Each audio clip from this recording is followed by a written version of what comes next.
Hello and welcome to another Arsecast Extra as always with James from Gunnerblog. James, goodly morning to you. Goodly morning, Andrew. Goodly morning. How are you? I'm all right. Yeah? I'm okay. Yeah, I mean, obviously it's not coming home for Christmas, but, I can live with it. The World Cup is not Chris Rea, that's what you're saying. Exactly. Right. It's a million miles away from Chris Rea right now. But yeah, we'll see. I mean, on go France and William Saliba. Mm. Well, I say and William Saliba. I mean, he's there, but they're hiding him away from us, aren't they? They are a bit. That might be a question we have for later on. I did notice a question about William Saliba a bit later on, but okay. We'll maybe ask that in due course. But as an Englishman who owns a French bulldog, your house must be quite divided this morning. Is everything okay? Yeah, I know. Splitting the cap. But we've spoken about it this morning at some length, and we've found some common ground. Some sort of cross-channel harmony has been struck. No, I mean, I thought it was actually a really good game. I kind of always expected, I made France favourites going into that, but I think they were two of the stronger teams in the tournament, actually, probably, that came head-to-head in that match. And I think whichever one won it might have made themselves, if not favourites, then certainly very strong candidates to go on and win it. I think probably France are favourites now. But it was a slightly different sort of England exit to the kind of traditional one. I think they were a little bit unfortunate and played pretty well. So it's unusual not to have too many recriminations after an England exit. I don't think they got a great deal wrong on the night. I mean, it's the most efficient penalty shootout defeat of England's history, in fairness, isn't it? Just the one missed penalty and you're gone. Yeah, it couldn't happen to a nicer guy either.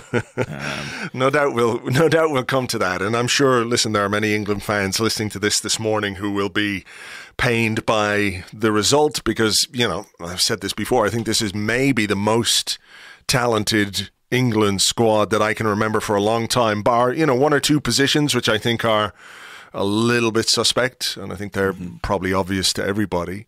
But there is a lot of talent, a lot of flair and skill and everything else in this England squad. So I'd say that sort of exacerbates the exit, as well as the fact that Spain are out, Germany are out, Portugal are out, Brazil are out.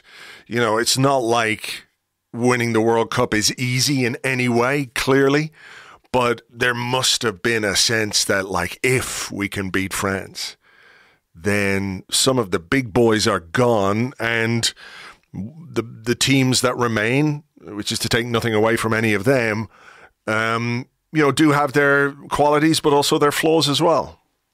Yeah, definitely. The draw opened up a little bit, as it did in the last World Cup when England ended up in a semi-final against Croatia, who've got back to the semis again. And I think that had England beaten France, as I say, they would have had as good a chance as anybody of lifting that trophy. I think that it is a very talented group.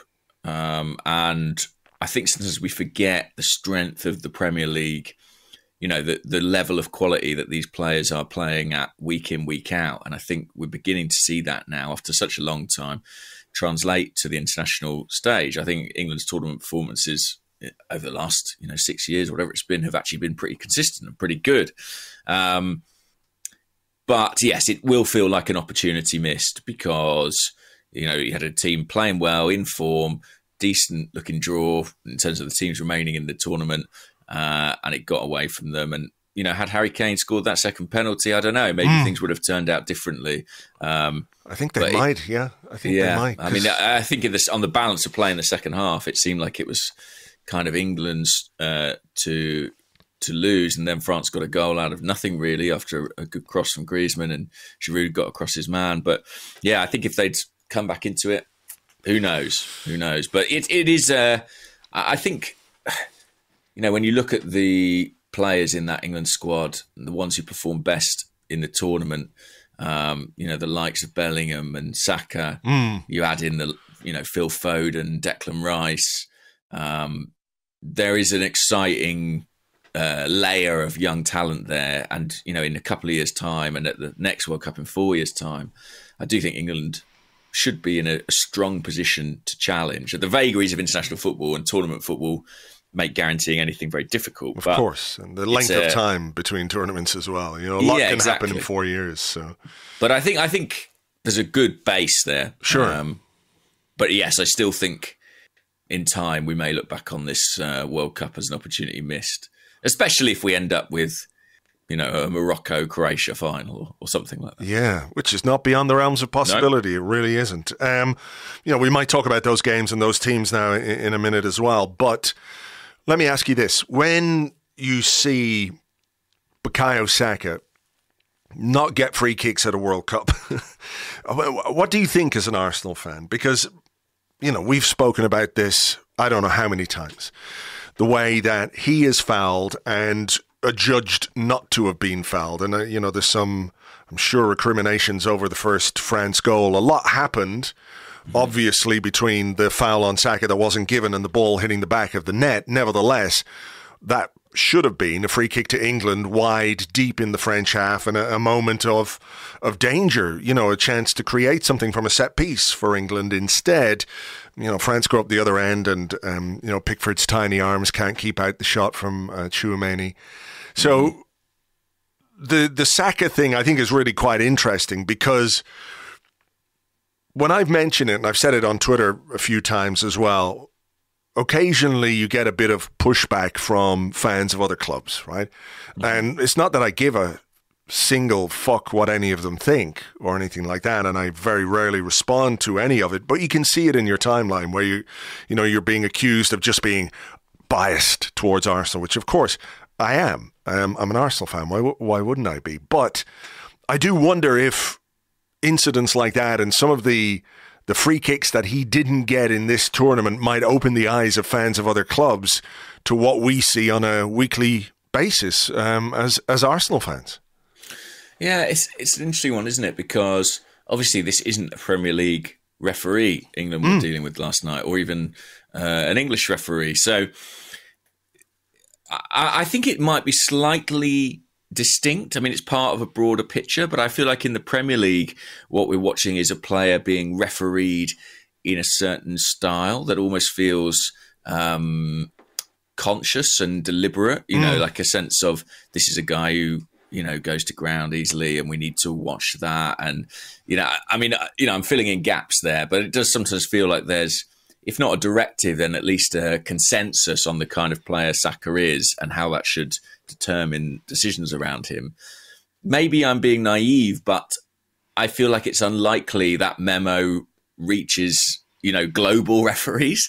And I think that what we saw last night was more a consequence, and which does feed into the bigger Saka issue, is a consequence of play style and the type of player he is. And maybe I think in general referees aren't particularly, inclined to offer protection to these players who carry the ball a lot, who receive a lot of contact, who dribble at speed. But it was interesting, and watching kind of the reaction on social media of people saying, oh, Saka's not getting decisions here. You did feel a bit like, I'm trying to think of the appropriate fable. I mean, I guess it would be the boy cried wolf in a way, except there has been a wolf the whole time. They should have believed us from the start. Yeah, what I felt like. There's a big fucking wolf right there, and he's nibbling away at his ankles. Yeah, every single time.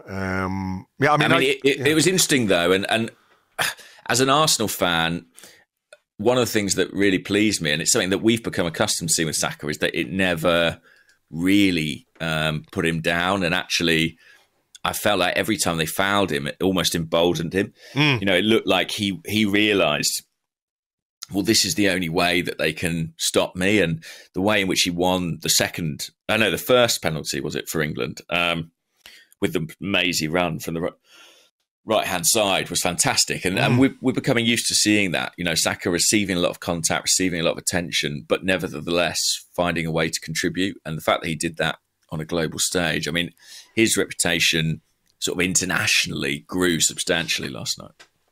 I think so. I think he was England's best player, to be honest. And I do think that the momentum and the dominance that England had disappeared when he went off. Now, he may well have been injured. I saw some people talking about, an ankle problem, or he took a kick not long before he was taken off. So maybe he was struggling a little bit, but I thought he was England's best player by far. He created that chance for Harry Kane in the first half, which I think Kane should score. He went with his right foot instead of his left foot, and Lloris made a save. But yeah, his reputation is I mean, for us, I don't think it can get much higher. But when you look at how England players, who has performed consistently over the course of the tournament, I think he's right up there. Yeah, and I think he was named England's Player of the Year for the last year. So the fact that he's then gone to a tournament, scored 3 goals, played really well in a quarterfinal. I don't think you can sort of overstate the role that these big international tournaments can have in shaping global perception of a player.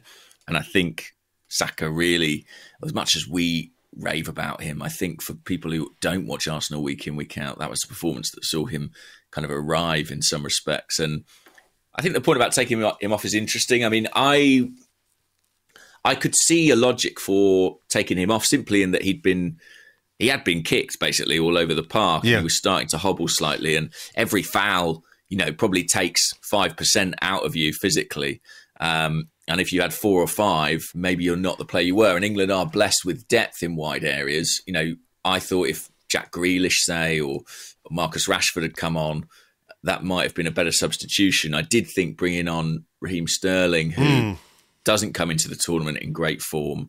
I know he's one of Southgate's, most trusted players, but Sterling on the right, I just didn't think that was the right sub. I think there was a way.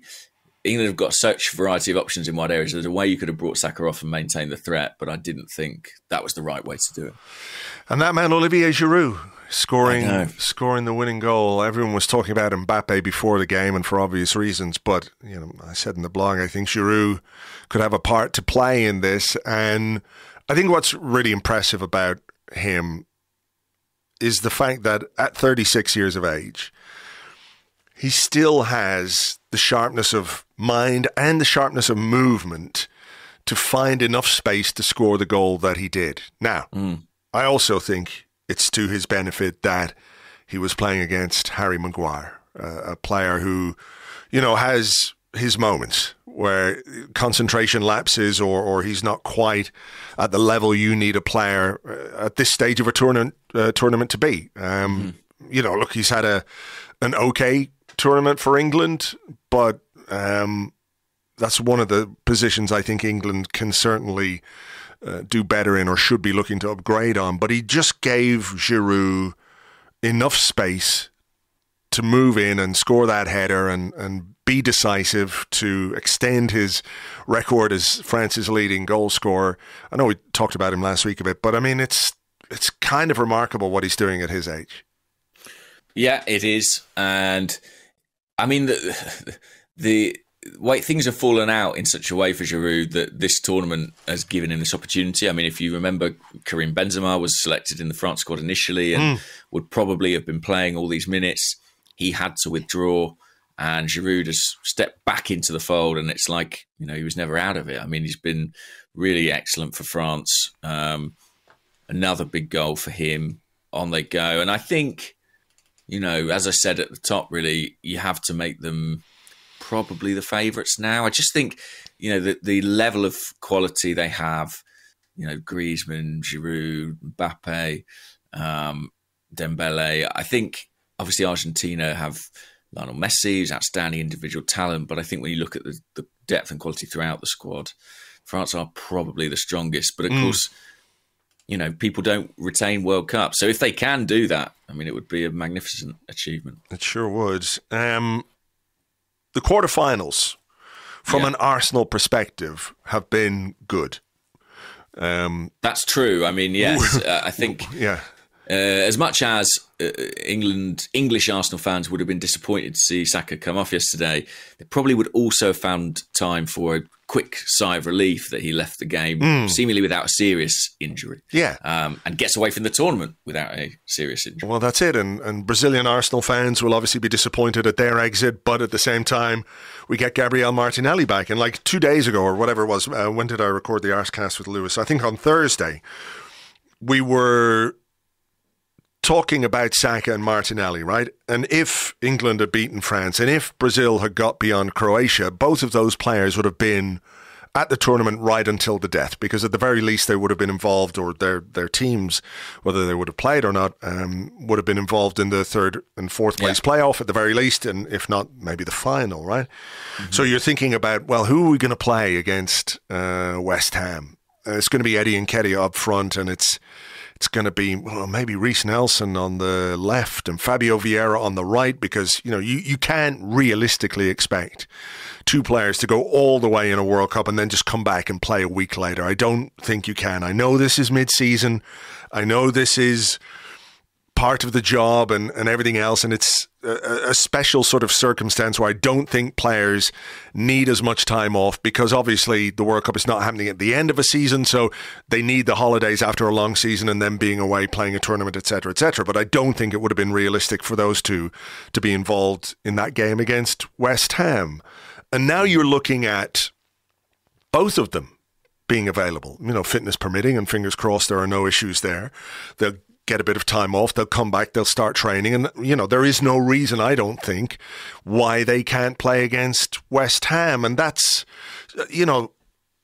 I guess the glass half empty part of me was thinking, well, England will beat France and Brazil will beat Croatia, and we're going to have to, deal with that when we resume the Premier League. Now it feels a little bit brighter, and I'm wondering, what your sense of that is, along with the fact that maybe when we play West Ham, we'll have pretty much if you want to call it in inverted commas, the first team out there.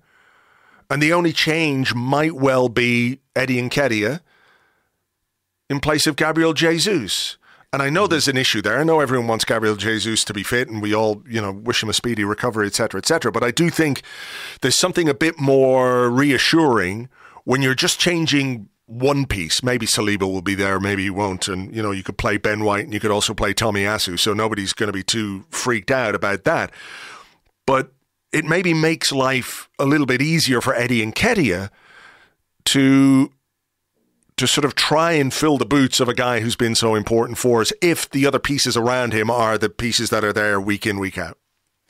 I think so. And I think Eddie Nketiah playing in Arsenal's first 11 with Martin Odegaard, Gabriel Martinelli and Bukayo Saka around him is a different prospect to Eddie Nketiah in the Europa League or Carabao Cup with Marquinhos and Reece Nelson, and that's not to slight those players, but it is that much easier to step into a complete team. We saw that with Sambi Lokonga earlier this season when he came in for Thomas Partey, but basically the rest of the team remained the same, and he was able to bring his level up accordingly. So I think that's a massive thing. You mentioned Ben White. He's in Dubai now with the squad. Thomas Partey is out there. Matt Turner is out there. Granit Xhaka, told the press that he flew straight to Dubai. I don't think he's started training yet. Probably he's having a little bit of time off while he's out there, but he'll be with the group soon. Tomiyasu shouldn't be far behind that. Martinelli shouldn't be far behind. There seems to be a bit of a pattern that when players are coming out of the tournament, they're getting, 5 days a week of time off and then restarting training. So what's happened at the quarterfinal stage means the likes of Martinelli and Saka could have that and still very easily, conceivably be ready for Boxing Day. Yeah. And that's kind of about as good an outcome as Arsenal could have hoped for those players, I think. Yeah, I think so. And good to see Ben White there, obviously. I mean, I'm not any kind of conspiracy theorist, but the fact that his return has coincided with England's exit, I don't know if people can put two and two together there, but nevertheless, good to see him out there, and hopefully everything is A-okay with him. Did you watch the game on Thursday, by the way? Which one was that? The Lyon, the win over Lyon. Oh, no, only highlights. Right. Only highlights. Okay. But what were your key takeaways? Eddie was good. Fabio Vieira is good. I'm curious, if he can live up to the billing that Mikel Arteta has kind of given him. When he spoke about him a couple of times, he said, look, he didn't have a preseason. He came injured. He will be better in the second half of the season. And if the goal that he scored against Lyon is some indication of what he might bring over the coming months, then that's pretty exciting, I thought Lyon were terrible, but I thought Arsenal, in many ways, like a second string, a Europa League Arsenal, if you like, were good as well. So, I think these games, it's easy to sort of dismiss them as the Dubai Super Cup and, all the nonsense that went on with the penalty shootout at the end to try and win a bonus point and all that kind of stuff. I mean, I get that, but they are important, these games. They're important because this second pre-season, if you like, is unprecedented. So to make sure that we can build fitness and get players back to match fitness as quickly as we can, they do have an importance. I don't, the results we could lose against AC Milan, we could lose against Juventus. That's not really the main thing. It's about, how match ready these guys are when we kick off again on December 26th. I think it would be a bit silly to dismiss these friendly results entirely when you look at the pre-season we had in the summer and how effectively we played in that period, the results we put together, hefty thrashing of Chelsea along the way, sure, scoring plenty of goals. And I do think we took from that some form, confidence, momentum into the league season. We also ended pre-season with a very settled 11, one that basically stayed in place for the majority of the first half of the campaign. So I think we've seen very recently the benefit that this preparation period can have if you could find stability and find a system that works. So I think it is important. And just on the physical side, I think one thing to consider is that, yes, Arsenal may be able to field a strong starting 11 against West Ham on Boxing Day. But I suppose the real test is going to be, to what extent are we able to maintain that once the intensity of Premier League competition resumes? And that's really when we're in uncharted waters, Yeah, no, I agree. And I think this is where, another aspect of January and the January transfer window comes into play as to how well you can boost your squad to ensure that you have the depth required, because it is not just about getting these guys fit. It's about having the requisite depth, But before we talk a bit more about Arsenal, let's have a quick word about the other quarterfinals in the World Cup. Mm-hmm. Morocco, the first African team to make a semi-final of a World Cup, and it's amazing. I thought the scenes at the end of that game were just absolutely brilliant between the players and the Moroccan fans who were in the crowd. I know there's another aspect of the post-game stuff with Portugal that people might focus on, but I think Morocco deserve massive credit for the way that they have decided to play in a specific way against, two very strong teams in Spain and Portugal, and have come out on top in both of those games. To get through to the semi-final of a World Cup, beating Spain and Portugal along the way is like nothing at all to be sniffed at, And some people, I guess, might say, well, look, that's not the kind of football I want, to see, this highly focused defensive outlook. But what are you supposed to do when you're playing teams like Spain and Portugal, whose technical level is, off the charts, technically brilliant teams, albeit with flaws? I think it's great to see Morocco through to the semi-final. It is. I mean, they've smashed a glass ceiling, really, as an African nation. And the scenes, in the stands were amazing. I mean, I think, Morocco, the Arab world are behind them too. So they've got huge groundswell of support in Qatar. They've done it in style. I mean, they've done it against really tough opposition, as you say. They've shown incredible diligence, commitment, organisation. You have to take your hat off to them. And I think, nobody would want to play them next. If England had gone through and they were against Morocco, I think they would have found it very hard going against a team who have been incredibly effective against other sides with real technical quality. So they've got quality too, and I don't mean to dismiss that aspect of them. When you look at their forward line, there are players there who provide a real threat, and it's great to see, for example, Ziyech playing far better than he ever has done for Chelsea, and is it El Nesri who scored? Who striker had been linked with Arsenal in the past, I believe. But yeah, they've been really impressive, and what they've achieved is kind of incredible. And I would say the same, actually, in some respects for Croatia, who do just seem a team that never know when they are beaten. To reach consecutive, I think it's consecutive World Cup semi-finals, that is really extraordinary, I think. No, it is, because when Brazil scored the other day, I figured that's probably that for Croatia, because it felt like a storybook goal in some respects. Neymar had his moment at last. Yeah, Croatia had an amazing chance as well before that, maybe a few minutes before the goal. They had a really, really good chance, and the guy just blasted the ball over the bar, and you're thinking, well, that was your moment. But, what is the population of Croatia? About 4 million people? Mm-hmm. Just maybe the same size as Ireland, there or thereabouts. And what an incredible record. It is. It's just and unbelievable. They've got a truly outstanding player in Luka Modric. I think we can say that now that I think he's been gone from Spurs long enough that we can acknowledge his quality. And that's obviously been key for them. But yeah, as a team, as a unit, they've been really effective, impressive. And again, they came through a group with Belgium in, as did Morocco.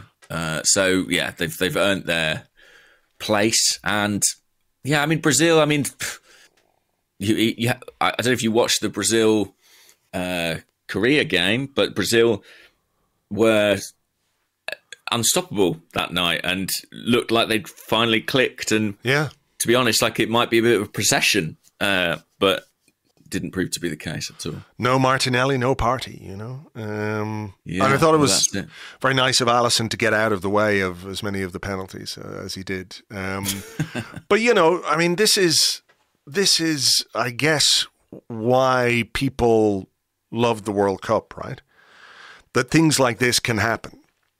And I think as well in the modern game, they're more capable of happening because I think there's, a greater equalization of not necessarily talent, but sort of, how would you put this? I just think the level of players across the board is much higher. Therefore, it becomes easier for so-called smaller teams to cope with teams which have greater talent, if that makes sense, or greater depth, like Brazil, for example. And even Portugal yesterday against Morocco, I think on a technical level, Portugal have many more players who could and who do operate at the top of the game. Many more players who fall over and dive all the time as well. But that's a separate thing. And I think, maybe when people reflect on this World Cup and they think of the games, they think of the shocks, they think of the surprises, they think about the amazing scenes, and, people will say, perhaps, well, the Qatar World Cup was one of the best World Cups of all time. Look at all this stuff that's gone on. But that's exactly the point about the World Cup. Like, it could take place in the fiery depths of hell. And if the football was good, people would love it. You know what I mean? I think so. And I think one of the things that we'll only really be able to analyse in time, and we may never reach a conclusion on it, is to what extent these shocks and these upsets are a consequence of the scheduling of the World Cup where it is. I'd be surprised if it didn't have some impact or some say. I just mean in terms of the calendar rather than the location. Sure. But yeah, listen, that's why I think sports washing is so effective, particularly when it comes to something like a World Cup, because people do love it as a product. And so inevitably, once it gets going, there's going to be a lot of attention and a lot of focus on the football. I have to be completely honest and say I've never been swept away by this tournament, and that's partly my own availability and the fact I've not been able to watch every single game, but it's not had the grip on me that other tournaments have done. And I don't know how much my sort of concerns and caveats going in have been a part of that, but I can't deny that on the pitch, there've been some very entertaining games and very entertaining outcomes as well. Yeah, for sure. And some interesting semi-finals coming up, and who knows, you just can't rule out anything at this point in the tournament based on what we've seen so far. I think it is clear that maybe France are the favourites, but there's no I certainly wouldn't put every penny I had on them winning it, because the shocks, there could be another one. So let's see. But we may get the final everyone's talking about, Messi versus Giroud. Who is the greatest? It will be decided. Any thoughts on the World Cup departure of Cristiano Ronaldo? Oh, listen, I'm no lover of the Argentine squad's general demeanour, and there are so few individuals in there who really rub me up the wrong way. Oh, this is good, because we've got a question about that, so maybe we'll do that in a moment or two. But what I was going to say is that I wouldn't be adverse to them winning it, just because I think it's sort of a lovely way of kind of closing the slightly wearisome Ronaldo-Messi debate. if Ronaldo were to exit as a substitute in tears and Messi were to win it, as someone who's very much a Messi over Ronaldo guy, I would take some satisfaction from that. I just thought, the way he reacted to the final whistle, of course you can be emotional when you're playing your final World Cup game, right? Mm-hmm. But the way he just went down the tunnel without a word for his teammates, who are also suffering the pain of defeat, without taking a moment to acknowledge the Portuguese fans who are in that stadium and also feeling the pain of defeat. And look, I don't expect him to go around magnanimously shaking the hand of every Morocco player, because we know that's not who he is, right? But the sort of world revolving around himself element of him, it's no surprise, but I thought this was just I thought it was really kind of pathetic, to be honest. Yeah. I mean, I guess, he's a guy with a huge ego, and reckoning with the end of his elite career must be particularly challenging. It's not been a great few weeks for Ronaldo in terms of the fact that he has been released from Manchester United, hasn't really had the chances he thought he might do on the World Cup stage. And where he goes next, I do not know. Hopefully somewhere very, very far away. Yeah, I do. I also do not care. It's fair. Fired into space, perhaps. Yeah, you never know. Where he could indeed just revolve around the earth for the rest of his days. And I am the sun, he would say to himself as he goes around. Do you think we should take is there anything else that we haven't talked about, or like from an Arsenal perspective or from a World Cup perspective, that we should touch on in this? Because if not, we could move on.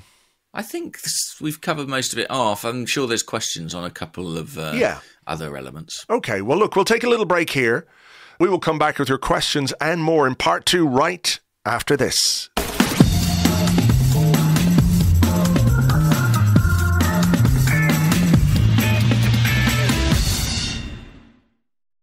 Welcome back to the Arsecast Extra. This is part 2 of the show where we answer the questions that you send to us on Twitter at Gunnerblog and at Arseblog. Also on the Arseblog Discord chat server, which you get access to if you are an Arseblog member on Patreon. I know I gave a final plug for the Goodly Morning mug on the Arsecast on Friday, but this is the final, definitely final one. If you want to get one of the mugs, all the funds raised will go to Great Ormond Street Hospital, and Our Lady's Hospital for Sick Children here in Dublin. So far, James, I reckon we're going to be able to donate something in the region of €8,000 between those two. So if you're looking for a last-minute Christmas present for the Arsecast fan in your life, what better than to have this state-of-the-art drinking receptacle And you will know that the money raised is going to two very, very good causes. You'll find a link to the shop or to the mug in the show notes. So there you go. And thank you so much to everybody. It's amazing that so many of these mugs are out there in the wild right now. And they're going to do a lot of good, apart from obviously allowing people to transport their coffee from the kitchen to, the sitting room in easy fashion. You'd be a mug not to buy a mug with our mugs on. Why didn't we think of that at the start? That's brilliant. I don't know. It's taking me weeks, that.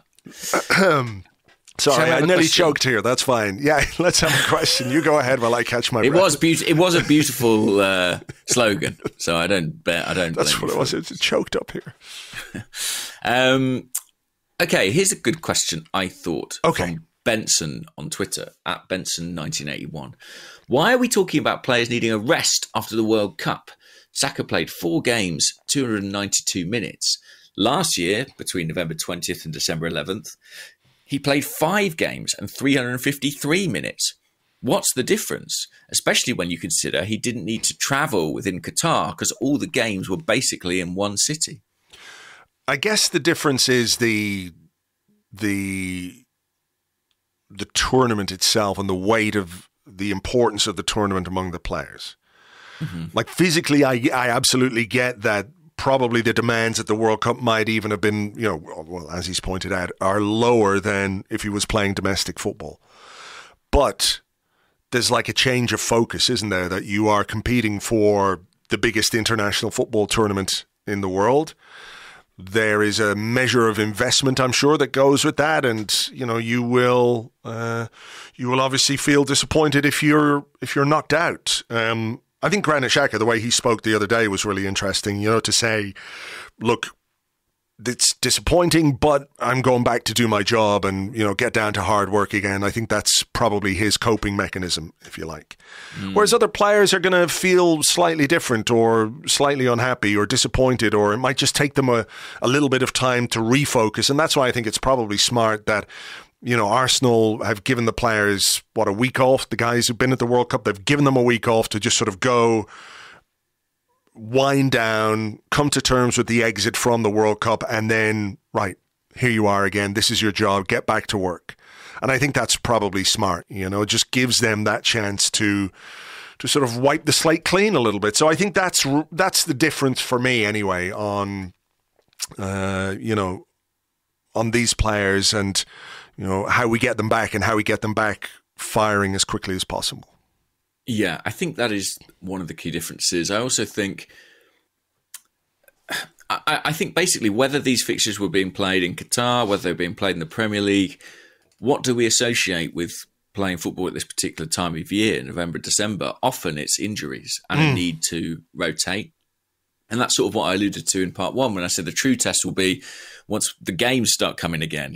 How able are we to maintain the players' fitness against a busy schedule? So I don't think it's like markedly worse than him having stayed here and played a bunch of Premier League games. But I think were that the case, we'd all be saying Saka's going to need a rest eventually. When's the injury going to come? Do you know what I mean? We were paranoid about that before the World Cup. Yeah.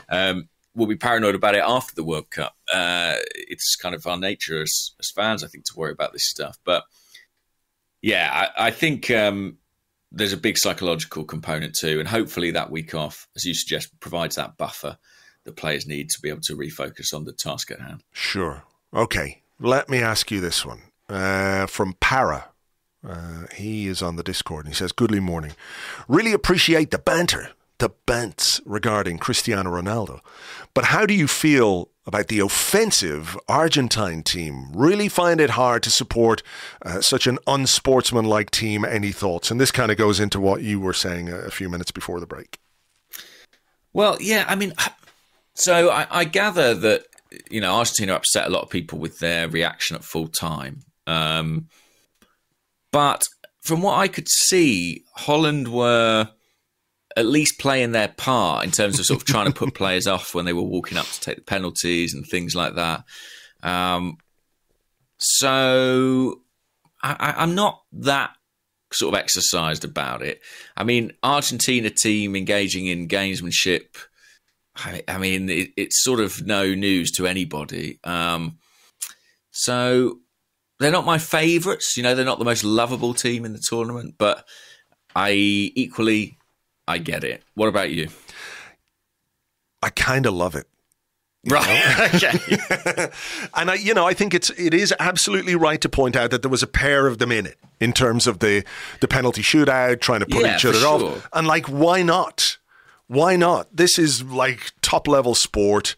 And I'm all for sportsmanship and a handshake at the end of the game. But at the same time, when you're out there and you want to win, you'll do everything possible within your power to help you win. And it's a tiny little bit of the big story, if you like, the attempts to put a player off before he's taking a penalty. That's just part and parcel of what you have to deal with, And I think we also forget that there are probably things that go on the sidelines, on the benches, maybe a bit of history between two teams, history between, I don't know, a star player and a veteran manager. All of these things play into your pre-game motivations, right? It's the same thing what's that story Lee Dixon tells about, his first North London derby?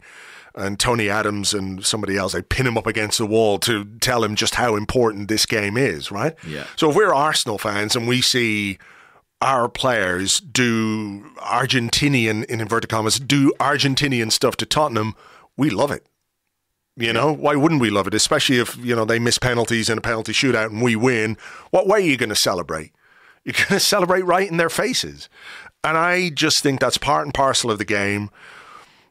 I think there are aspects of football that are better because more care and attention is paid to them when it comes to things like player welfare and the way you can tackle in the game now. It's got to be cleaner, and I think those are good things. But I also think that in a world where so much revolves around that sort of corporate sponsorships and some of it has become a little bit sanitized. Mm-hmm. And I think stuff like this is fucking great. Particularly as a neutral, you're looking on at these games and it doesn't really matter to me who wins. It doesn't really matter to me who loses. But if I'm entertained along the way, then I'm absolutely down with it. And I would like to see quite a lot more of it between now and the end of the tournament. So bring it on. Yeah, I think as Arsenal fans, in terms of the post-game stuff, we know better than anyone that you don't need to police how people celebrate. Okay, let's have another question. Oh, well, listen, speaking of sort of post-game and referencing what we talked about at the end of part one, John Hussein says, petty and small-minded with a big dose of schadenfreude, but whose tears have you enjoyed the most? Suarez, Ronaldo, Neymar or Kane?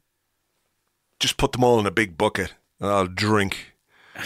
I'll just drink the cocktail. Down it. Just down the whole lot. I think probably Ronaldo. Yeah, it's Ronaldo for me. It's Ronaldo. If I had to do it, it would be Ronaldo, Suarez, Neymar, Kane, which isn't to say I'm behind Kane, but part of the collateral damage of the Kane one is Saka, and I don't want to think about him being sad. So that would be it. I mean, we have another slightly question along the lines of that. Bradenette on the Discord said, "Evening, gentlemen. If you had to pick 3 players who you'd love to watch cry or just be inconsolably sad after being eliminated from a tournament, who would they be?" I'm thinking of all time. All time. I mean, yeah, because this tournament's given us the inconsolably sad Ronaldo. That would be my number one choice, and Bruno Fernandes wouldn't be far behind. Oh, yeah. So nice. Did you see him talking about how it was definitely a penalty? I would never go down in that position. It's and you look at the replay and he just falls over. He jumps in the air. It's a dive, and I mean, whatever about a dive. Every football team, every fan of every football team has seen a player on their side take a dive every now and again, and it's not the worst thing in the world. But like to just stand there and completely lie about it when the video evidence just makes you a big liar. Yeah, he's one I would go for as well. Footballers are going to be gutted when they find out about replays and television coverage, aren't they? 8K slow-mo. What? Shit, why did nobody tell us? They never knew. Who else would be right up there? I mean, I'm sorry, England fans, but John Terry, Ruud van Nistelrooy. Digging deep into the archives here, James. Yeah, I know. But I think that if you look back over time, they'd be two of the big antagonists for Arsenal. Malcolm Christie, of course. Neil Mellor. He's everyone's number one, really. Van Nistelrooy's sort of difficult to look past, actually. I couldn't abide him as a player. Yeah. I mean, there's just so many to choose from, actually, and we've had some of the best so far in this tournament. So, right, have you got a question? Yes, let's have one. Okay, this question here about William Saliba from Jimmy Charles Moody on Twitter. Mm-hmm. Jimmy says, despite arguably being France's most informed centre-back, Saliba's clearly down the pecking order for his country. Is this positive, as he's being hidden from the world stage, or negative that he may think he has to join one of the big boys to get game time for his country? Good question, that. I mean, I don't think the last part of the question was does he need to join a big club? And I'm not sure. Well, he's at a big club, let's face it. But I know what the question is sort of suggesting. I think the thing is that, like, where he's been playing this season is where Varane plays for France. Mm-hmm. And I can understand using the experience, of Varane, who's been an amazing defender until he came to Manchester United. But he's got a lot of experience and goodwill in the bank, right? Mm-hmm. I thought Upamecano I didn't think he was very good yesterday against England. No, nor did I, actually. I thought he was very impatient, sort of like trying to jump out of his box. Yeah. So if he's got like a little bit of a gripe about this World Cup, it might be that he's not going to play because in place of Upamecano, but that's not where, he's been playing naturally for Arsenal. Is it good that he's been hidden away? I mean, we forget how big and popular the Premier League is as a product. And even though all the world is watching the World Cup, pretty much all the world watches the Premier League as well. I mean, I don't mean all the world, but I think it's a very, very widely watched league across the globe, right? Yeah. So people will have already seen what William Saliba is capable of and what he's done for Arsenal this season. I mean, maybe it just sort of is another thing that motivates him, another little aspect to the early part of his career which can give him the kind of motivation he needs to take forward. Like his start at Arsenal was not particularly positive. And I think he's said since that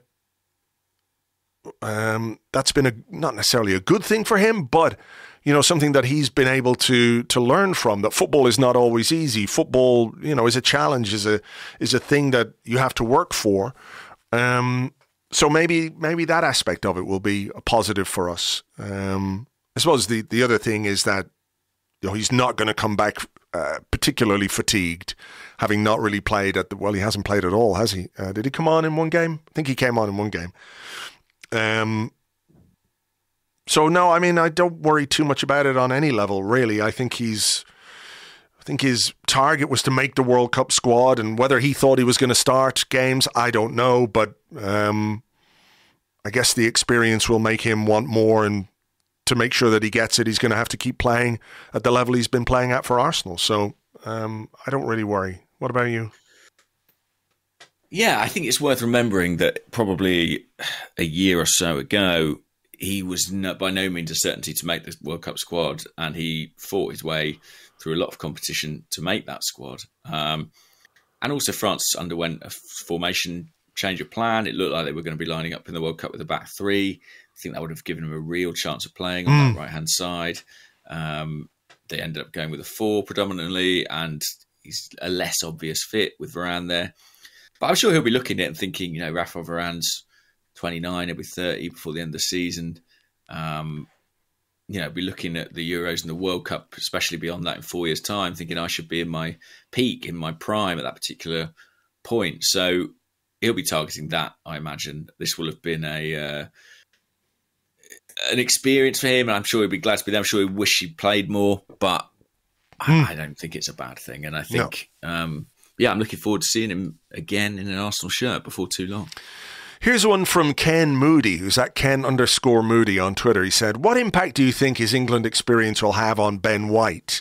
How bad must it have been for him to come or be sent home, a player that Bielsa, Potter and Arteta picked every week? I just don't get it. Do you think there will be any kind of a World Cup hangover for Ben White, or like Saliba, do you think perhaps he's sort of going to come back where he is appreciated and where he is going to play, where he's got that sort of trust of the manager? Yeah, I mean, sometimes if things don't go to plan on the international stage, your club becomes a refuge, and I think of Bukayo Saka, for example, and what he experienced in the Euros last summer, and then the way in which Arsenal welcomed him back, and I think it's deepened his connection to the club. I think Ben White, he's been dealing with a personal situation, as the statements from club and country made clear. There was a story in the Daily Star about a row between White and the England coaching staff, but I think that would be part of a bigger picture, really.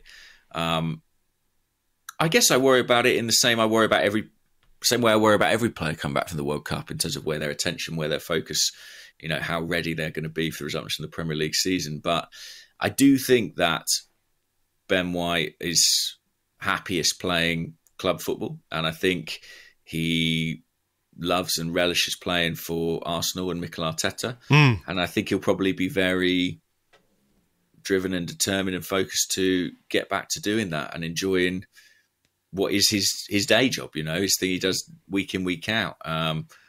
So I worry about it a little bit because it's human and it's normal, but I don't doubt he has the resilience and the quality to mean that he can perform when called upon. What do you think? I think probably much the same as you, that like anything that, like, to leave a tournament in the middle of it is it's not that it's unprecedented, but obviously it's not ideal for the player or for the team that is losing that player. So something has happened. All you can do is hope that he's got the necessary support and the ability then to sort of deal with whatever that was.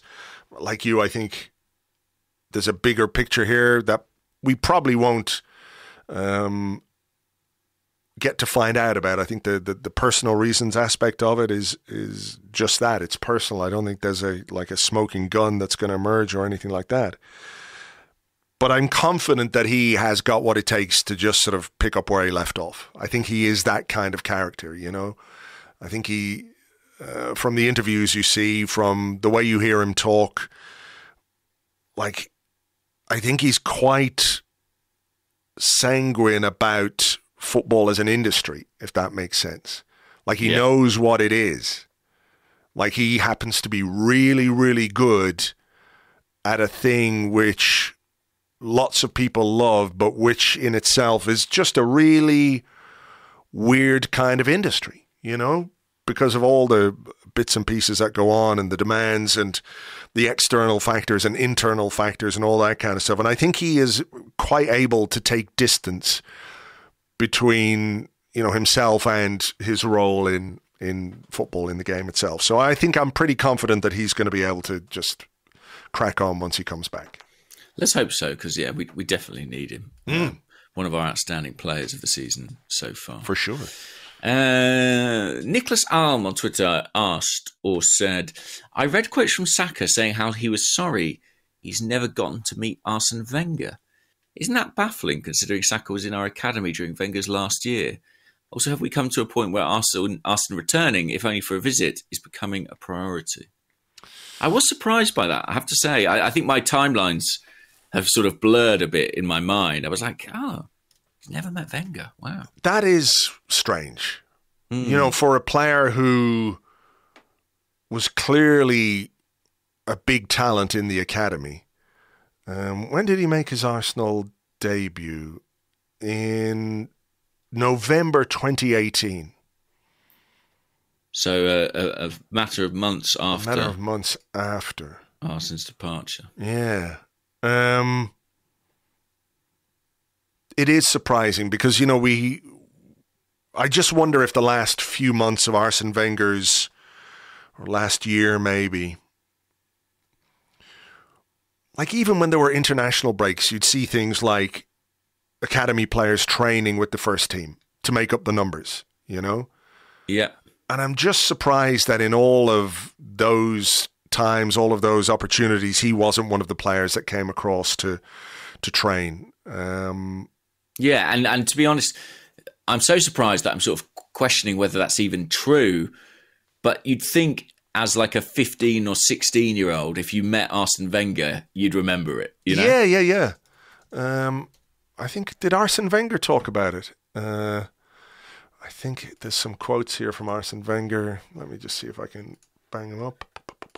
It is odd because I guess the fact that it coincides, Saka's emergence as a talent coincides with kind of the end of Arsene is probably relevant. Because if Arsene felt he was going to be at the club for another 2 or 3 years, you know, it wasn't uncommon for him to roll out the red carpet for a young player, you know, meet the family, to convince them they've got a future at the club.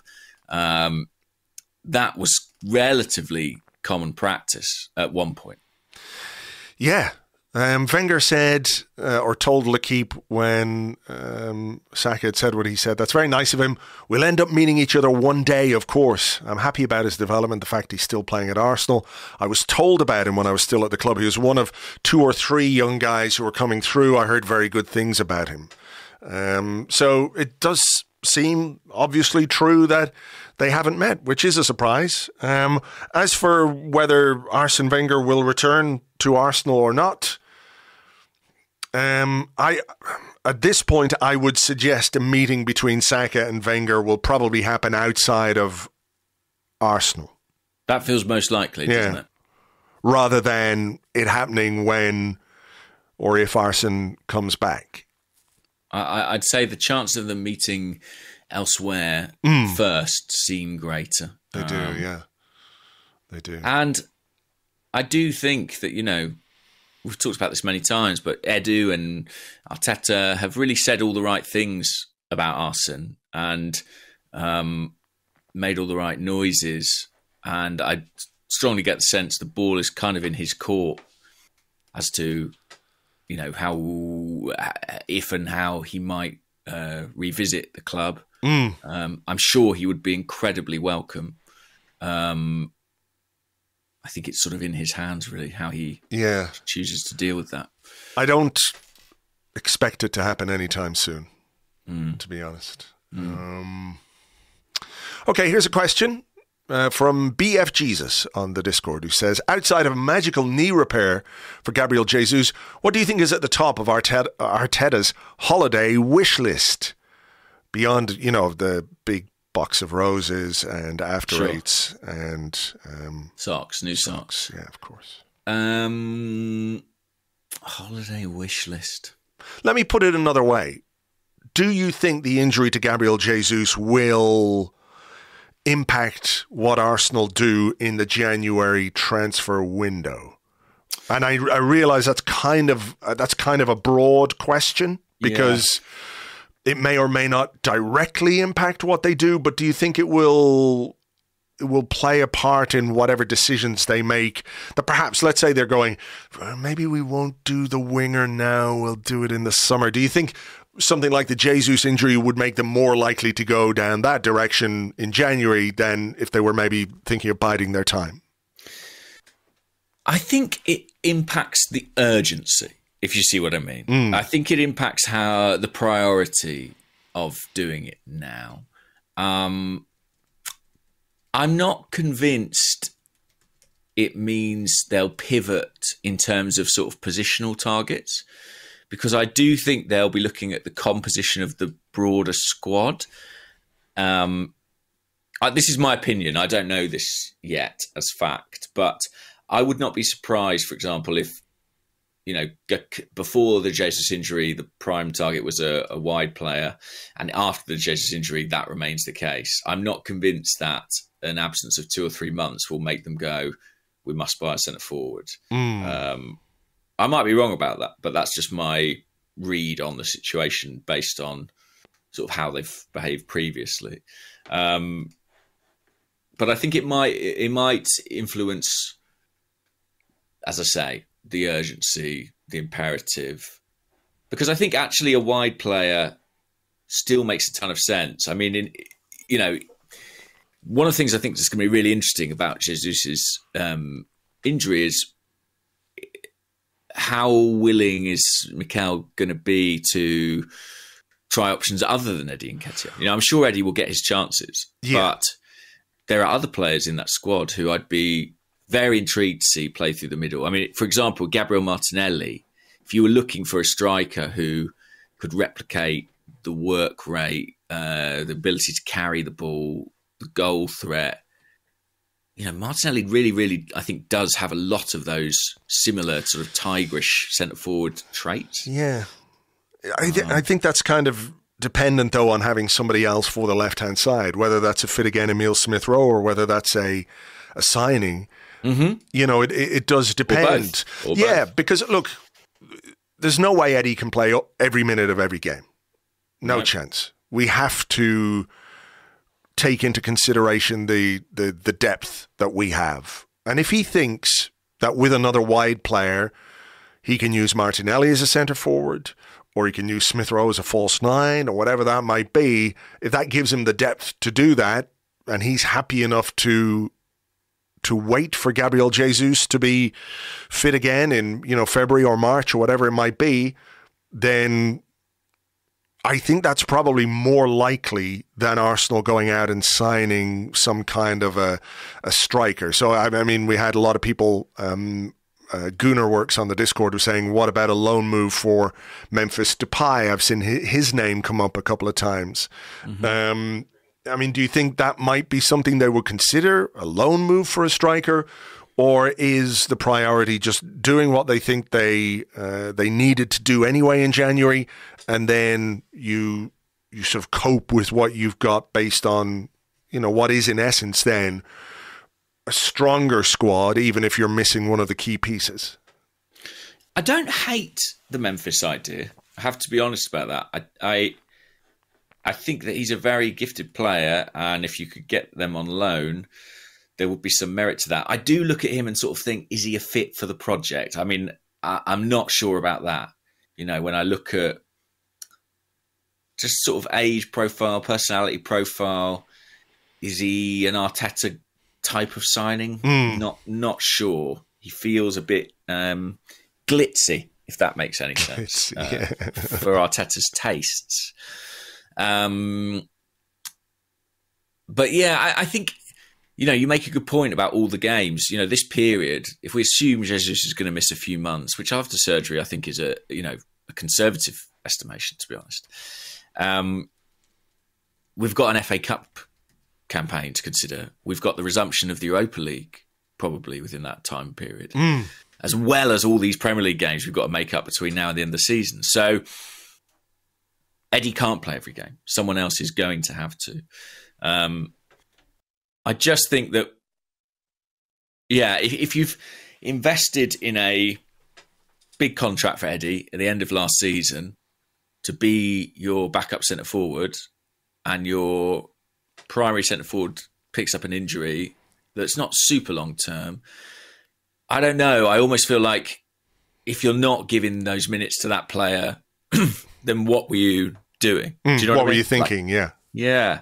I mean, presumably it was done on the basis that we feel he can step into the breach if required. And in fairness to Eddie, when he did step into the breach at the end of last season, he did do pretty well, albeit for a short run. I think that Eddie, if he plays these games, will score a decent rate of goals, maybe even a better rate of goals than Jesus has managed over the last, 10 league games. That won't be difficult. But it's going to be the other areas of the game, isn't it? It's going to be the link play, the pressing, the level of defensive work, and also just the leadership qualities that Jesus brings, the kind of intangible factors, the fact that he knows what it takes to win. They're the things I think that we're going to miss most of all. Yeah, it will be fascinating to see what they do, because I don't think you can, whatever way they solve is not the right word, but whatever they come up with, right?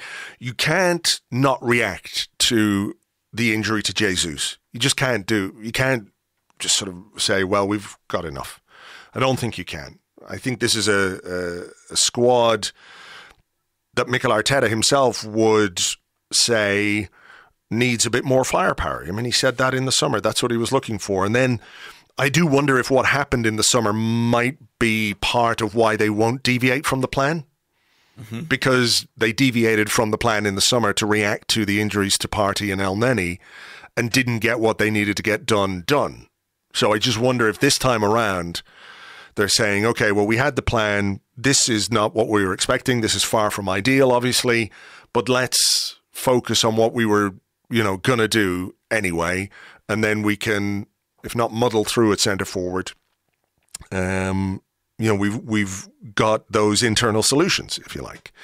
Yeah, I still think there is a case to be made that a different kind of centre forward would round out the squad, and I don't hugely get the sense that Arteta and Edu agree with that idea, but I do think in a league where you're allowed, 9 subs now? Have you got room in there for, more of a target man or someone who plays centre forward in a very different way that enables you to tactically change things? I think there probably is room for that in the Arsenal squad. And if that was a component that they did feel they wanted, then maybe there would be a case to go and do that. But I don't hugely get the sense that that's the way they're thinking about it at the present point in time. Okay. Whose question is it? Mine or yours? I'm not sure. I think I just asked you that one about the January. Yeah, that makes sense. Window. I had the one about Ben White, but we've done that. I mean, yeah. JMark91 said, "Morning, gents. What do you think of the rumours of Evan and Dicker to us on a free in the summer? Have you seen those? In fact, I know you've seen those. Are we going to get Ndicka up the arse? I think that's the question we're all asking. Well, fingers crossed. That's my Christmas wish.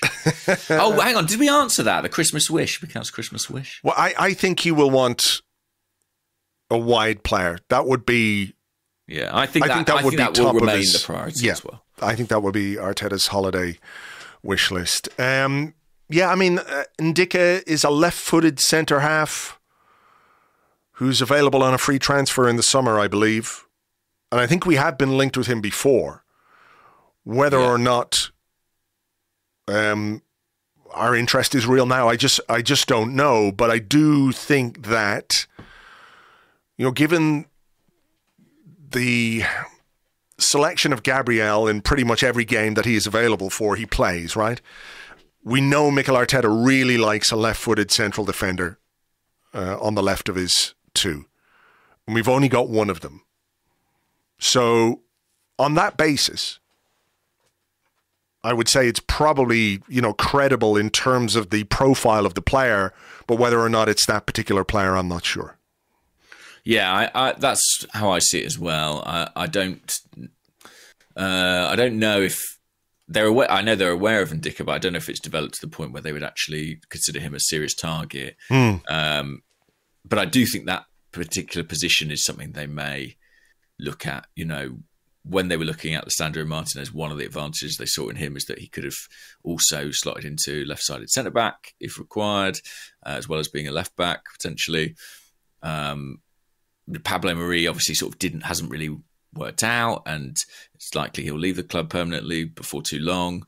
So I think a left-sided centre-back will be on the agenda. I am still curious if we'll ever really see Tomiyasu play in that position for Arsenal. I'd like to see it. And with Ben White doing so well at right back, the chances of that feel like they increase a little bit. But I think that would be an area to keep an eye on. Maybe not in January, but maybe, as the report suggests, in the summer. Yeah, in the summer. Okay, here's one from Fleds on the Discord. It says, "Goodly evening. Which one of these three would you pick for Arsenal? 1, Musiala. 2, Gvardiol. Or 3, Bellingham?" Well, I'd pick Jude Bellingham. I don't really know where the idea that Arsenal might be in for Bellingham sort of began. It honestly feels like a sort of social media phenomenon that Arsenal fans have wished into existence. But I mean, I get it from the point of view of like, why wouldn't we be interested? Why wouldn't we want a player of that talent? Of course. But realistically, can we compete with the kind of offers that Dortmund are going to get for him?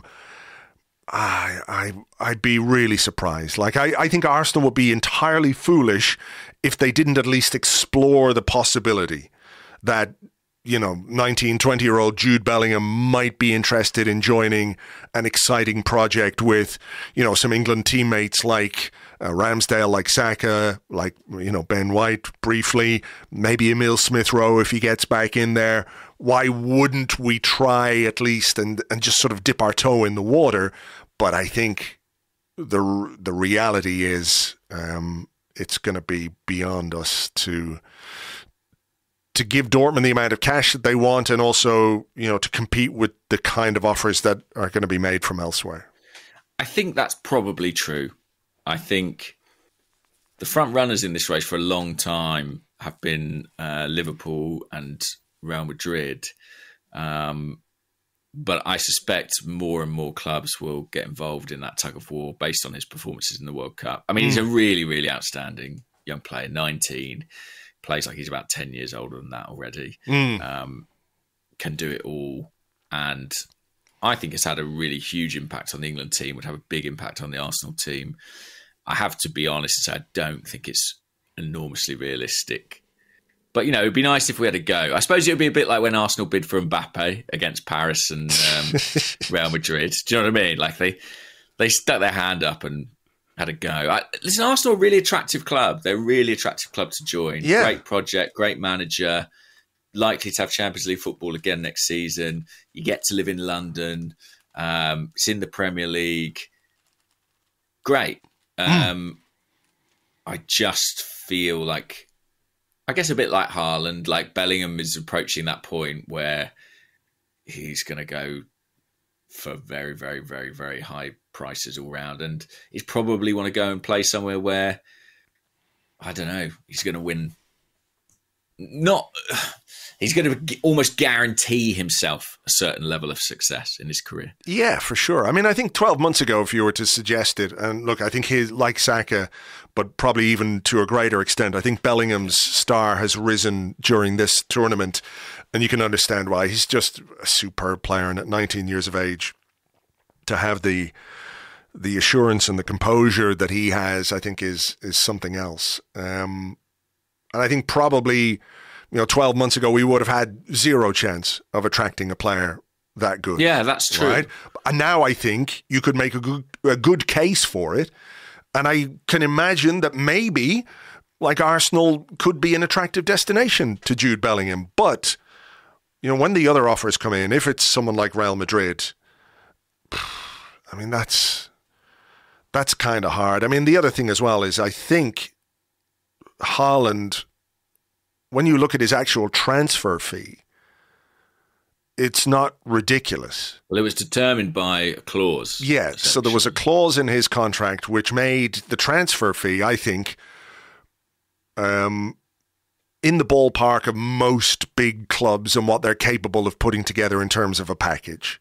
What I don't think was within reach was the wage that he is associated fees. And exactly, the agent's fees, his weekly, his bonuses, all of those kinds of things, I think are probably only within the remit of someone like Man City, who have these endless resources, So that, I think, might well be a factor when it comes to the Bellingham, whatever transfer he makes, whether he goes next summer or whatever, I don't quite know. But strike while the iron is hot and all that kind of stuff.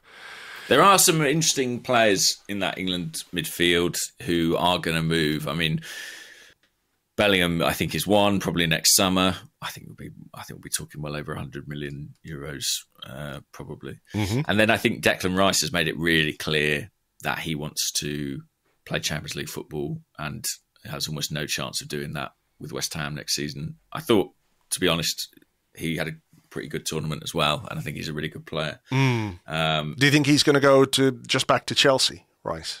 I think that I've always considered that the likeliest outcome, but are Chelsea going to be in the Champions League next season? Yeah. I don't know.